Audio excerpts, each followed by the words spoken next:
இங்கு அமர்ந்திருக்கும் அனைவருக்கும் எனது வணக்கத்தை நான் தெரிவித்துக் கொள்கிறேன். நான் நீரின் பாதுகாப்பு மற்றும் நீரின் அவசியத்தையும் பற்றி பேச வந்துள்ளேன். நீரின்றி அமையாத உலகெனில் யார் யாருக்கும் மானின்றி அமையாத ஒழுக்கு. இது வள்ளுவரின் பெருமை மிக்க வார்த்தை. இந்த உலகத்தில் நீர் இல்லாமல் ஒன்றும் இல்லை. நமது கலாச்சாரம், பண்பாடு, நாகரிகம் மற்றும் உணவு உற்பத்தி, கால்நடை பராமரிப்பு, தேசத்தின் வளர்ச்சி இவை அனைத்தும் நீரிடம் இயற்கையில் சார்ந்தே உள்ளது. ஆகவேதான் கடவுளும் இந்த உலகத்தை படைக்கும் போதே 1 மடங்கு நிலப்பரப்பையும் 3 மடங்கு நீர்ப்பரப்பையும் படைத்தார்.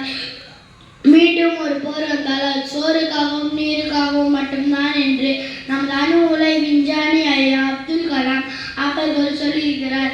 ஏன், நம் உடலும் 3 பங்கு நீரால் ஆனதுதான். நன்றி, வணக்கம்.